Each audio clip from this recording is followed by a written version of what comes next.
Que bon Dieu capable de réconforter famille là, bah au courage pour yo supporter, pour yo kembe. La mort, je nous ai dit dans l'introduction, les pas jamais facile pour nous supporter, malgré c'est un bagage que nous ouais chaque jour. Si moun a mouru, il y a des gens qui depuis dans vente qui déjà mouru, c'est là c'est 1 an, il y a 25 ans calé, il y a 20 ans calé, 30, 40, 50, 70 ans. Et qui était nous à l'âge 94. C'est un parmi robuste. Nous ne connaissons pas si nous avons une chance en pile dans nous pour nous arriver dans l'âge ça. C'est une chanceuse. Encore une fois, l'Église adventiste de Wanamet, lui souhaiter courage, lui souhaiter famille là pour être capable de supporter de ici là. Kounia l'a demandé pour ancien Yves Joseph capable de rejoindre nous dans l'esquisse biographique défunte là. Nous avons fait place à lui-même.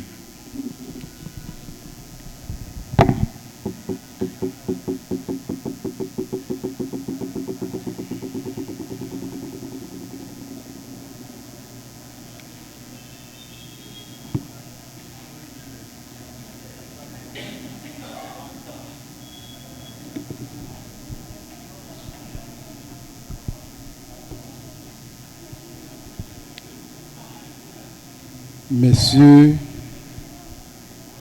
les représentants des autorités religieuses,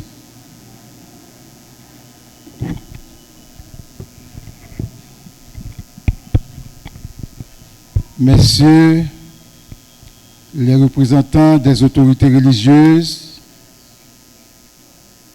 Pasteur Robin Basile,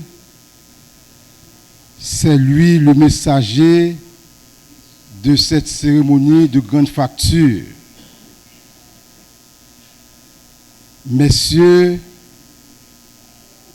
les autorités civiles, militaires et religieuses, en vos rangs, titres et qualités.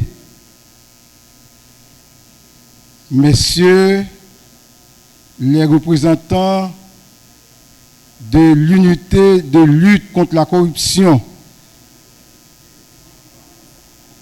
Mesdames et messieurs, Madame la doyenne d'âge, Madame Verdun-Pierre, celle qui a supporté ma maman du berceau jusqu'au tombeau. Mesdames et messieurs, devant le spectacle hideux où nous sommes réunis ce matin,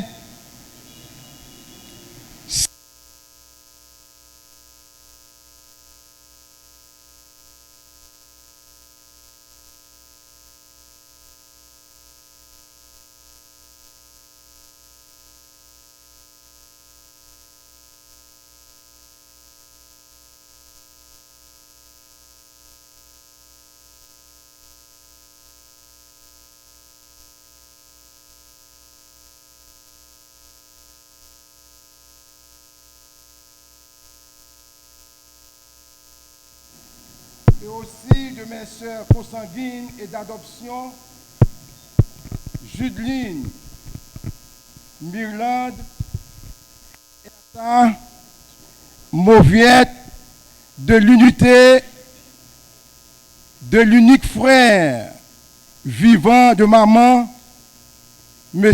Bertil Pierre, âgé de 92 ans. C'est dans cette optique, mesdames et messieurs, que nous voudrions vous entretenir en des termes clairs, en des termes précis envers et contre les mauvaises circonstances du moment en guise de dernier hommage à cette dame extraordinaire, à cette célébrité, à cette femme de grande distinction, Madame Idéhi Joseph, dont le corps inanimé gît dans cette bière. Madame Idéhi Joseph, née Amélie Pierre, naquit le 1er janvier 1931 à Capotilles. Notre regrettée maman était issue des œuvres biologiques des parents François Pierre et de Camélia Joseph. De cette union, mesdames et messieurs, elle fut sortie la deuxième enfant de la famille. À l'instar des jeunes filles de son époque, depuis son adolescence, elle a eu ses premiers cours de couture, devenue une couturière de haut vol, dont elle exerçait avec passion. Lequel métier qu'elle allait abandonner plus tard, sous une forte influence de son amie d'enfance, sa douce commère, Madame Verdun Pierre, dit Pépin pour les intimes. Oui, chers frères et sœurs, cela lui permit de développer l'art du commerce. Maman ne tarda pas à développer avec ses touches personnelles cet art combien précieux qui allait devenir sa principale occupation tout au long de sa vie. Mariée en 1952 à feu notre père, Idéhi Joseph, sergent des forces armées d'Haïti, maman a travaillé pour parfaire sans se lasser l'éducation de 5 enfants, y compris votre humble serviteur, nous permettant de grandir des sphères non moins enviables sur l'échiquier socio-éducatif et administratif de Capotilles, Ouanaminthe, Fort-Liberté, Cap-Haïtien, Port-au-Prince et pourquoi pas le pays en général, y compris aux États-Unis d'Amérique où vivent la plupart de ses enfants.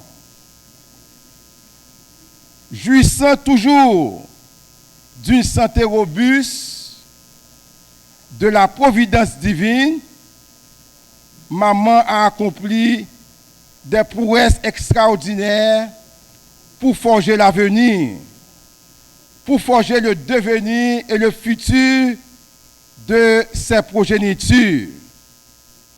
Quelle grande réalisation pour un mortel! En vérité, 100 ans après, maman se reposera, fortune faite.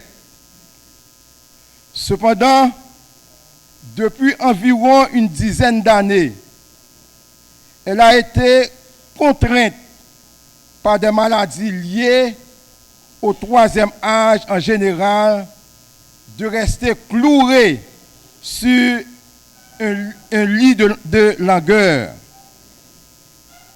Intelligente de son état, à savoir ma douce mère, en avril 2021, suivant les sages conseils de ses enfants, et plus spécifiquement de notre frère aîné, Austin Joseph, et de mon épouse, Carmel Chérenfant Joseph, elle a eu la sagesse de donner sa vie au Seigneur et a vécu jusqu'à sa mort dans une intimité profonde avec Dieu. C'est cette belle âme, mesdames et messieurs, que la mort vient de nous arracher aux petites heures du samedi 2 août dernier à 3 heures AM à l'âge de 94 ans. Cette séparation laisse un chagrin dévastateur pour ses enfants. Austin, Leslie, Yves, Alix, ses belles-filles, Sonia, Suzy, Kamel, cher enfant Joseph, Ketia, Constant Joseph, ses petits-enfants, son frère Bertil Pierre, sa belle-sœur, ses cousines, ses cousins, ses distingués amis et la grande famille adventiste mondiale. On se souviendra encore pendant longtemps de cette femme de qualité, de cette femme de Dieu qui est allée se reposer dans l'attente certaine de l'éternité bienheureuse. Merci.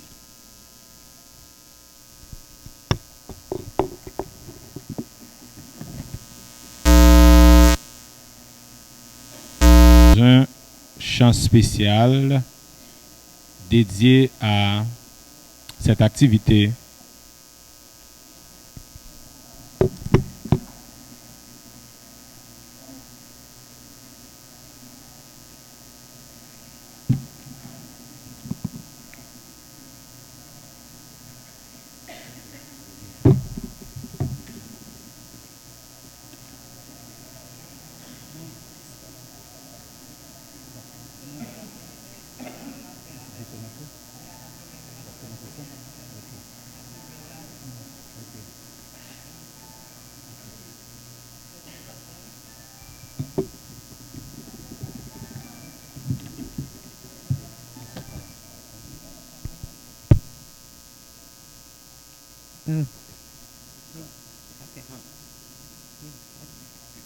Invoque-moi du sein de la détresse, mon bras puissant te sauvera.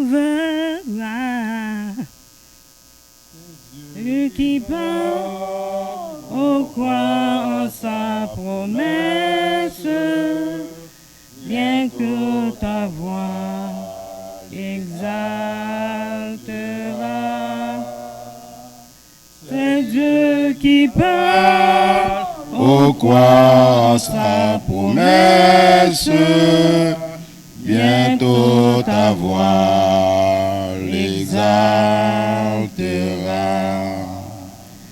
Si tout est sombre, on ne fait pas courage. Ne doute pas du Dieu vivant.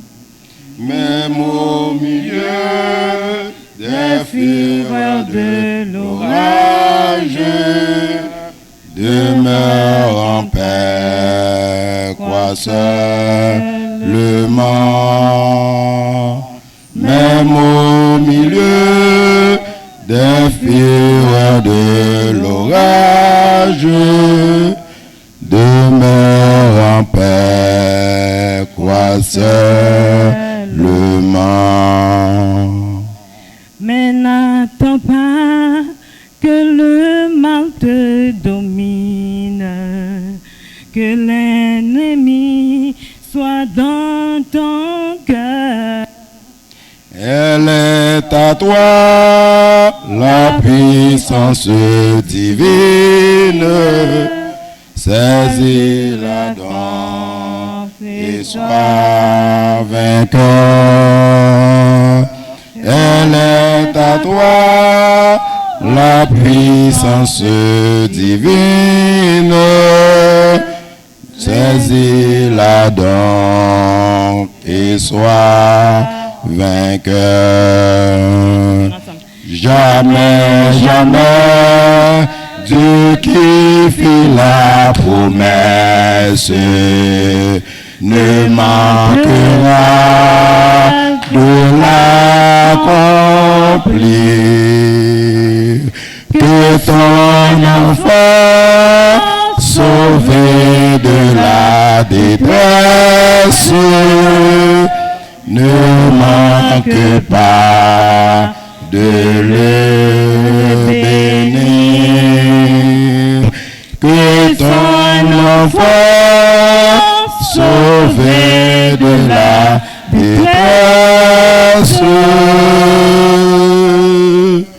ne manque pas de le bénir.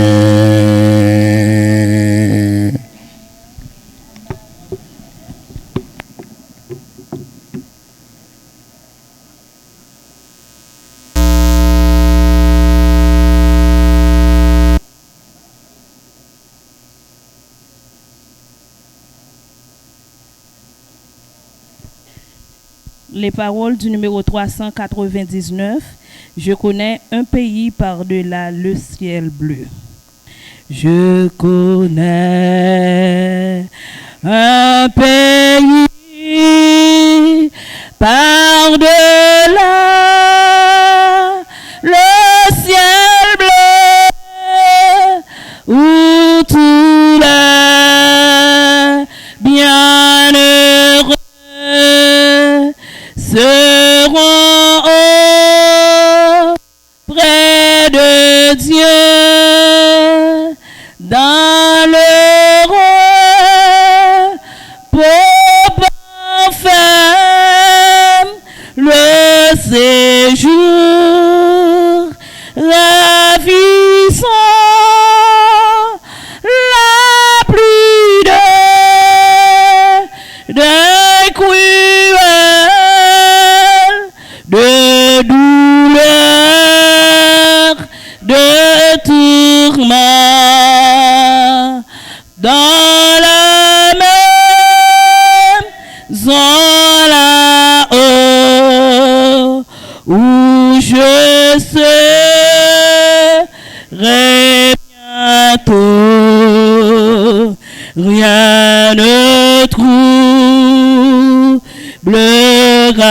plus le bonheur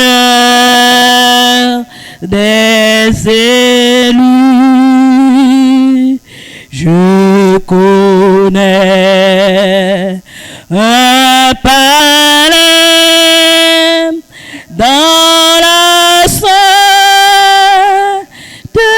cité,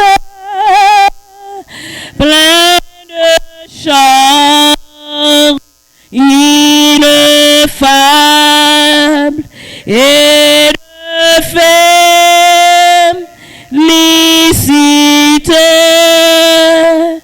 où Jésus est entré depuis longtemps déjà, et dans ses doux parvis, mon Dieu m'a trop ira dans la maison là-haut, où je serai bientôt, rien ne troublera plus le bonheur des élus. Je connais un rivage où l'ouragan n'a plus, où tout est plein de paix, car le pont c'est Jésus.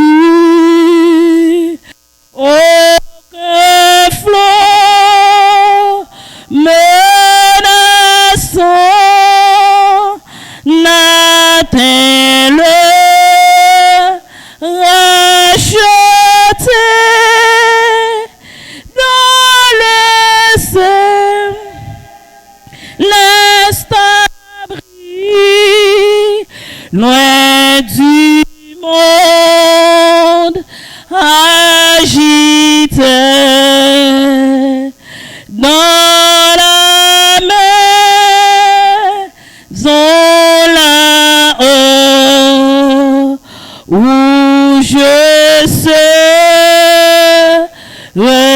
bientôt.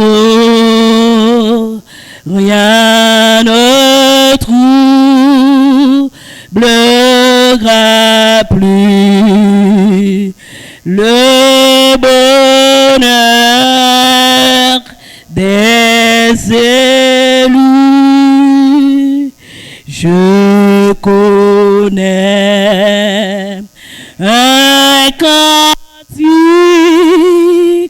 en ton âme dans les cieux. C'est le chant de l'agneau qui retombe si joyeux. Ô sublime harmonie,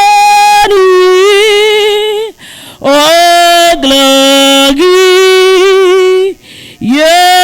transport, bientôt je l'entendrai, qu'il est remonçant dans la maison là-haut, où je serai bientôt. Rien ne troublera plus le bonheur des élus.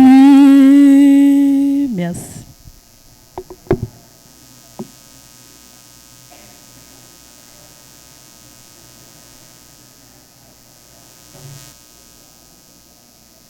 Maintenant, nous faisons appel encore une fois à notre bien-aimée sœur Fédeline Ibréus pour la lecture méditative qui se trouve dans Apocalypse chapitre 20, les versets 1 à 6.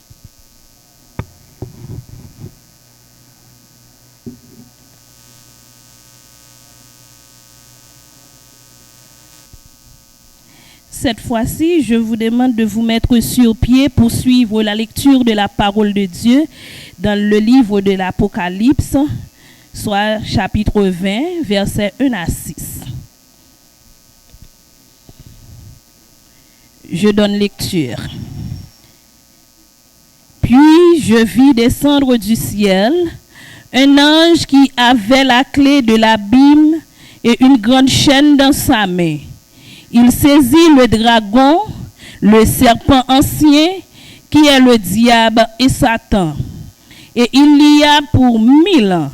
Il le jeta dans l'abîme, ferma et scella l'entrée au-dessus de lui, afin qu'il ne séduisît plus les nations jusqu'à ce que les 1000 ans fussent accomplis.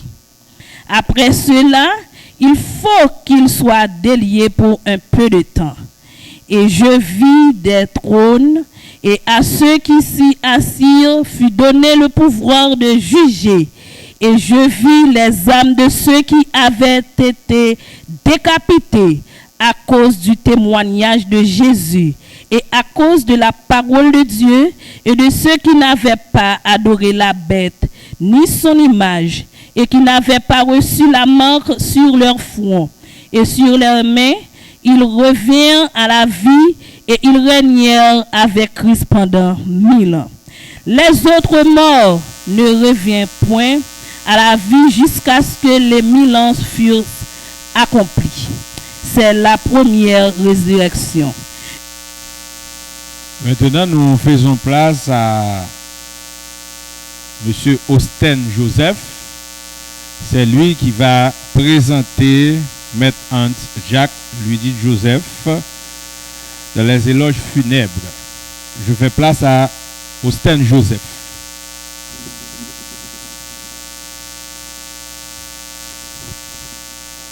chers amis, salut. Nous bien contents que nous ensemble. Moment arrivé, on est capable de présenter nous un personnage très spécial. Très spécial, tout d'abord en son nom propre, ensuite à ça que le représentant.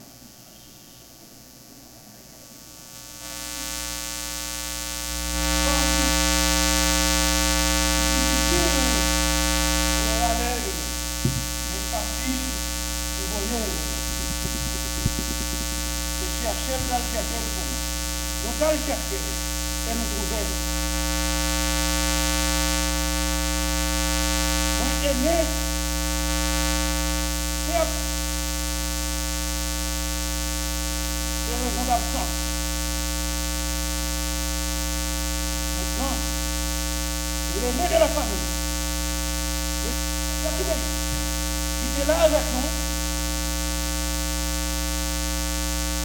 en 2021, c'est aussi incarné. Propre Jacques, et nous voyons les deux Jacques avec nous dans le moment là. L'oreille, silence, montez, tendez. Grand merci.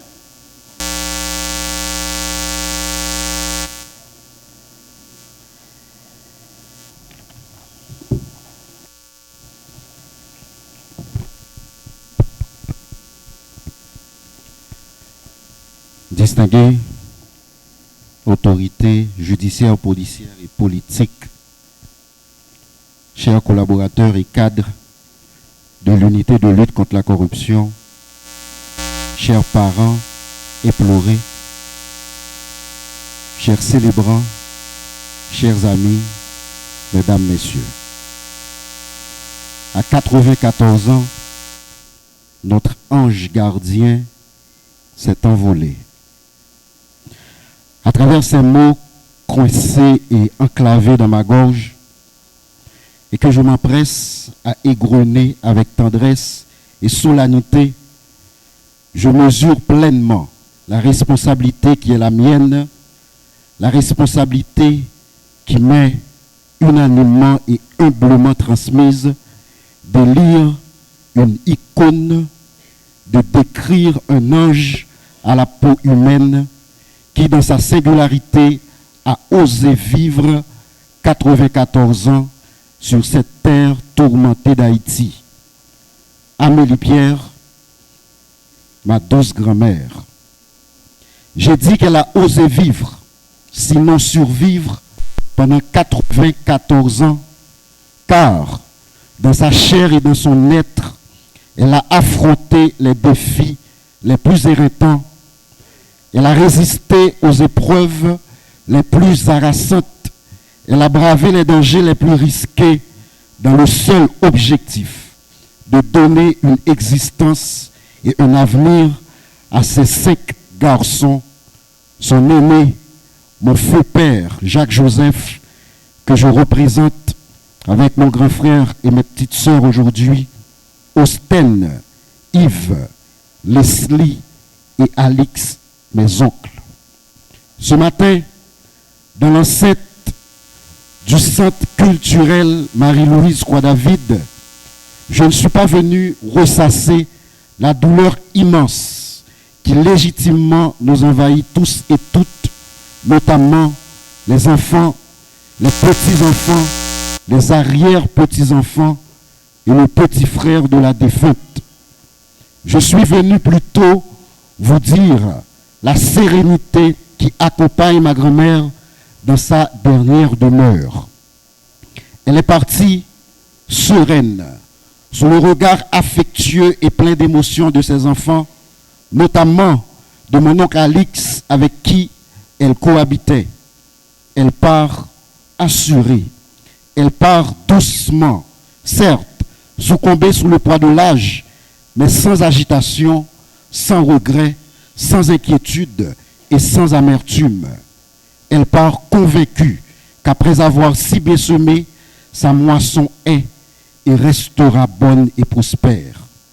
Toutefois, il est évident que ce parcours de femme, de mère battante, élevant courageusement, et je suis tenté de dire de manière spontanée, héroïquement, et quasiment toute seule, 5 garçons, fut ponctué d'obstacles et de chocs, de peurs et de contraintes, d'instabilité et de convulsions de divers ordres. Sa jeunesse, sa vie ne fut pas un long fleuve tranquille. Elle a survécu à la furie funeste de Trujillo en République dominicaine. Elle a connu la dictature. Elle fut témoin des moments tumultueux où notre indépendance de peuple libre et fier fut mise en berne. Elle a surtout connu à de très nombreuses reprises la douloureuse sensation, cette impuissance étouffante et sinon humiliante de ne pas pouvoir nourrir, vêtir et bien loger ses enfants. Parmi toutes les épreuves connues et fermement surmontées, je reste convaincu dans ma posture de père de famille que celle qui assaille le plus, qui bouleverse et transperce le plus avec douleur et rage les tripes d'une mère ou d'un parent tout court est certainement l'impossibilité de donner à manger à ses progénitures, de leur assurer une condition minimale d'existence dans la décence. Pourtant, et paradoxalement, ces garçons élevés dans la dignité, dans la rectitude absolue, dans l'effort saint, ont tous fréquenté le meilleur établissement de la ville. Elle a compris que l'éducation de qualité est le seul moyen d'affranchir ses enfants de ce cercle vicieux de la vulnérabilité. Comprenez par là que ma grand-mère fut une grande visionnaire avec des convictions arrêtées, des objectifs clairs et des ambitions nobles. Imaginez une femme très modeste, une paysanne, quasiment sans époux, qui doit au quotidien affronter la précarité, l'incertitude et la pénurie. Elle a pourtant chaque jour vaincu les turpitudes de la vie, les vents contraires, les orages effrayants, le désespoir et l'obscurité de l'existence. Sa force se résidait certainement dans ses ambitions nobles de voir ses enfants devenir ces hommes dignes, honnêtes et à bien des égards réussis qu'ils sont aujourd'hui. Sa vie, je l'affirme et je le crois, est l'expression de sacrifice humain au profit des siens. Chers parents, chers amis, mes chers oncles, avec sa petite machine de couturière, par la suite, son petit commerce au marché public de Wanamet, marché en bas, et bien sûr, avec la générosité sans faille de Mantverdun, Mont-Borgelat, Montbrisson et autres, elle a construit des hommes solides, des professionnels confirmés qui ont participé et qui participent encore activement au développement de leur pays, notamment en formant plusieurs générations d'hommes et de femmes, de citoyens et de citoyennes.